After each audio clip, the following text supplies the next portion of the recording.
मैं doctor Ramesh Sharma, associate professor botany, government college Kotputli. आज हम वायरसों का क्लासिफिकेशन किस प्रकार किया गया है, क्लासिफिकेशन ऑफ वायरसेस, इनके बारे में बात करेंगे। वायरसों की स्थिति क्योंकि सजीव जगत में स्पष्ट नहीं है, फिर भी सूक्ष्मजीव वैज्ञानिकों द्वारा अधिक से अधिक वायरसों के बारे में जानकारी प्राप्त करके इनका वर्गीकरण करना आवश्यक समझा गया। कई वायरोलॉजिस्ट द्वारा समय समय पर अनेक वर्गीकरण प्रस्तुत किए गए हैं।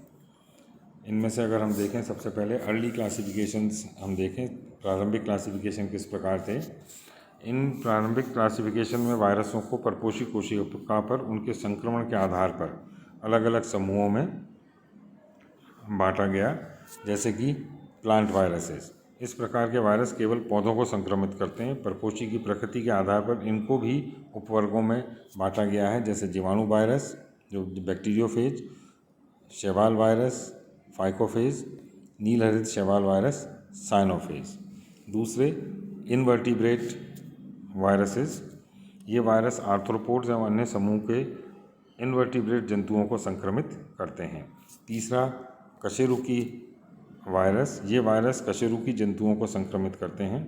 और चौथा डुअल होस्ट वायरस, ऐसे वायरस द्विपरपोषी वायरस, ऐसे वायरस जो दो परपोषी वर्गों पर परजीवी के रूप में पाए जाते हैं, जैसे आर्थ्रोपोड पादप वायरस एवं आर्थ्रोपोड कशेरुकी वायरस। तो ये प्रारंभिक वर्गीकरण इस प्रकार से किया गया था। फिर अगर हम आधुनिक वर्गीकरण की इनकी बात करें तो सर्वप्रथम 1962 में एंड्रेलॉफ, हार्नियर, टोर्नियर ने इनका सुव्यवस्थित वर्गीकरण प्रस्तुत किया और इसे संशोधित भी किया गया।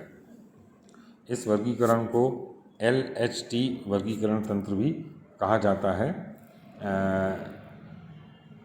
जो इसको मान्यता provisional committee of nomenclature of viruses जो है, उसने इस वर्गीकरण को मान्यता दी।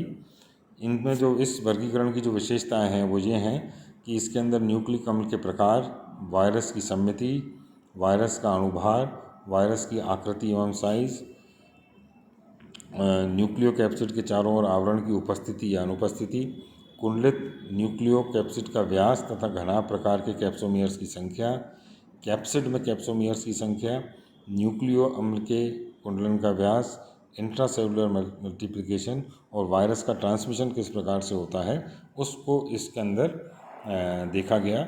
इसको हम यहाँ देख सकते हैं, फाइलम वायरा, इसमें दो उपफाइलम है, डिऑक्सी वायरा जिसमें कि DNA युक्त है और राइबोफायरा जो कि RNA युक्त है।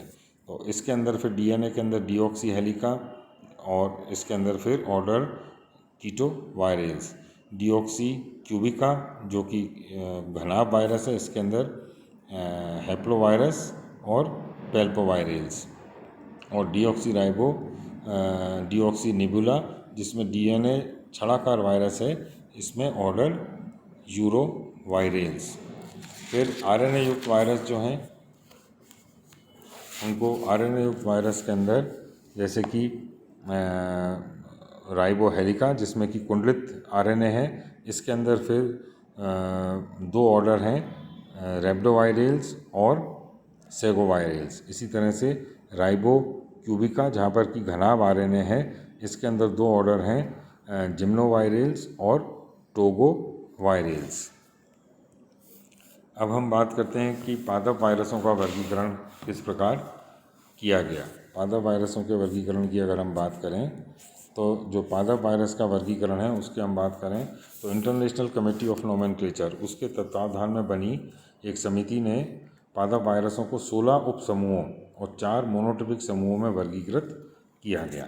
इनको अगर हम देखें तो कौन से हैं 16 उप समूह, ये हैं tobravirus group, potexvirus group, potyvirus group, tymovirus group, alfalfa alfalfa mosaic, nepovirus, tombusvirus, tobacco necrosis virus, tobamovirus group, carlavirus group, cucumovirus group, bromovirus group, caulimovirus group, pea enation mosaic virus group, tomato spotted wilt virus group और comovirus group. तो ये 16 उप समूहों में इनको बांटा गया।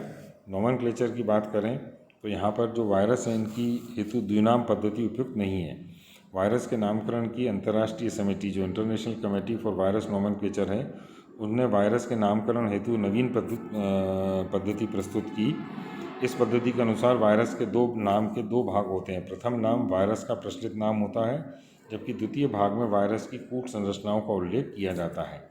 नाम के द्वितीय भाग को क्रिप्टोग्राम कहा जाता है। वायरस के नाम का प्रथम भाग अर्थात प्रचलित नाम परिवर्तित नहीं होता, लेकिन क्रिप्टोग्राम बदलने से दूसरा भाग परिवर्तित हो सकता है।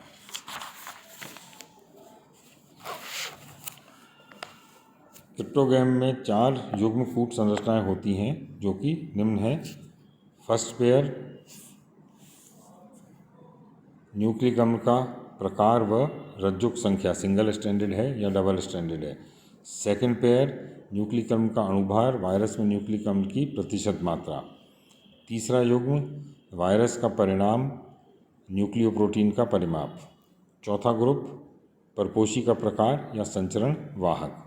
उपयुक्त प्रणाली के अनुसार TMV टोबैको मोज़ेक के क्रिप्टोग्राम को निम्न प्रकार से प्रदर्शित किया जा सकता है।